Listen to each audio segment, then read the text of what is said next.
Hey everyone, we're back for another workout, and today is going to be 4 rounds for time. So remember, mark your time down and your weights and your movements and revisit these exercises another time and see how you progressed.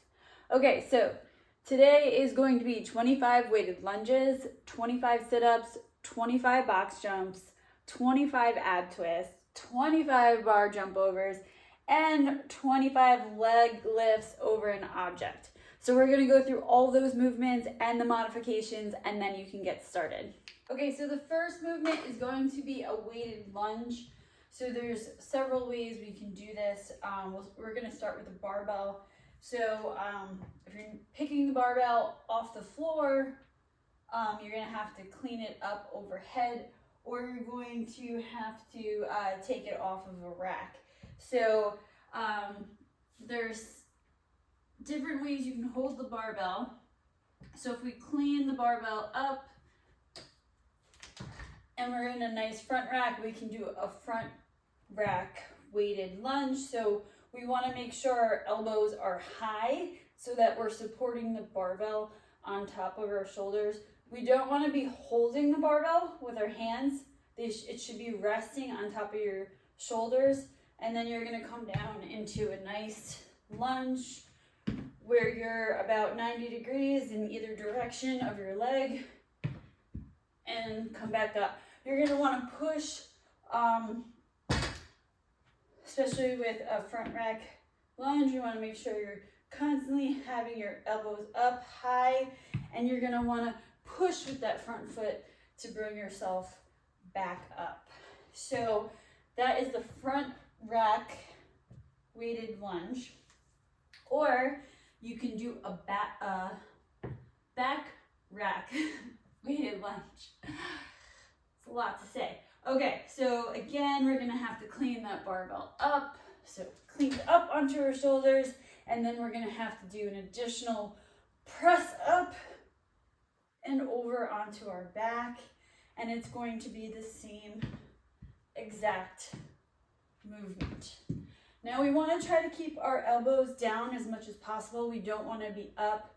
It's going to put a lot of strain and tension in those shoulders. So keep those elbows down, and it's going to be supporting the barbell on your shoulders. Okay, so that's with the barbell. We have other options as well. We can do a suitcase carry weighted lunge. So that's going to be with 2 dumbbells or 2 kettlebells, and you're going to hold it on either side like 2 suitcases. You want to make sure you bring your shoulders back. Don't let those weights drag your shoulders forward. You want to keep up nice and straight up. Your chest is up. And again, you're just going to come and do that lunge. You can do 1 barbell, and you can hold it in that front rack just like we did with the barbell. And again, lunge forward. You can also use a plate. So we can do a plate, we can do an overhead lunge if you feel so inclined. So you're going to push up into that plate, come down, and keep constantly pushing up into the plate, or you can just hold the plate here or on your back. Okay. Now, if you are just not ready for those weights and you just want to do regular body weight lunges, that's fine as well. Just make sure you're still keeping upright with that chest, core always engaged. Next movement, sit-ups. I think we all know how to do a sit-up. We're gonna come back. We wanna try to touch those toes as we're coming up.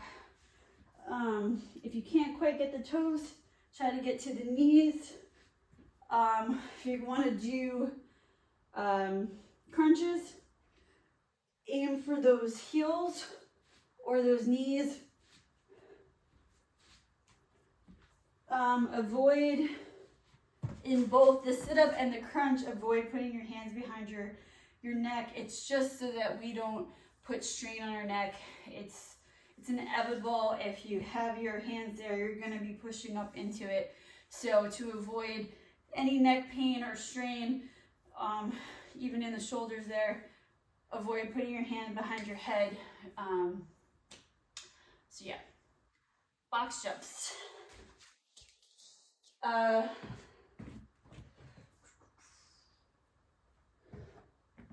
if you have a box like so, you're going to set up in front of it. You're going to jump fully onto the box. Your foot is going to be fully on that box, no hanging off. And then you're going to just stand up straight at the top, and then you're going to come back down, where you can step down or you can jump down. So that is the regular box jump. If you're not quite ready for that, you can do step ups.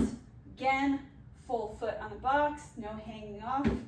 And you're going to use this leg, and you're going to step all the way up on the box until that leg is straight, and then put the other foot on top of the box, and then step down, alternating legs.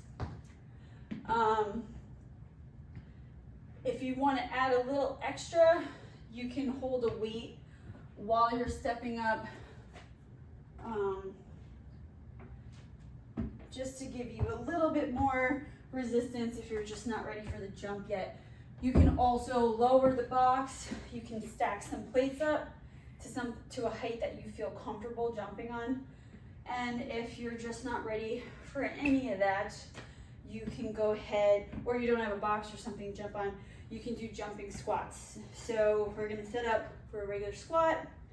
Our knees are going to come outward, never in,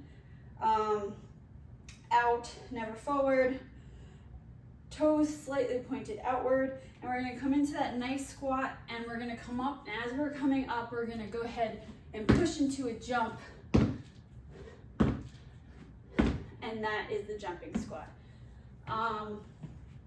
And if you're just not ready for any of that, you can go ahead and just do regular body squats, body weight squats, I should say. Okay. Next movement is going to be the ab twist. So let's just go over body placement first. So you're going to cross those legs up here. You're going to be in a nice V shape, and you're going to go side to side. Now, if you're not ready for a weight, you can go ahead and just use your hands like I'm doing right now, or you can use a weight. You can use a dumbbell, you can use a plate, whatever you feel comfortable with, and just make sure you're touching each side. So you're going to come, and you're going to feel that core engaged the whole time. So now, if you're trying to use the weight, but you're having some stability issues, it's okay. We're going to work on some abs, but in the meantime, just put one heel down, just very lightly, just so you're stabilizing yourself. You don't want to be pressing into the floor. It's going to take away from some of that movement and that core engagement. So just a light heel on the ground and back and forth. So ab twist, bar jump overs. So now this is if you're using a barbell, obviously, if for the lunges, and if you are, that's fantastic, because that's what this movement is. You're just going to be jumping back and forth over the bar. You want to make sure your feet are together. We're not doing like some hip hop movement. So it's both feet. You want to be looking down at the barbell, because you don't want to land on the barbell because it's not very fun. So no hoppity movements. It's kind of like a dance if you do this. None of that. Both feet. If you're not using the barbell, using a dumbbell, you can jump over the dumbbell as well. And if you're not using any weights, just go ahead and do a long jump back and forth with both feet. So, last but not least, we're going to do leg lifts. So the caveat here is it's going to be over an object. So you can use any object.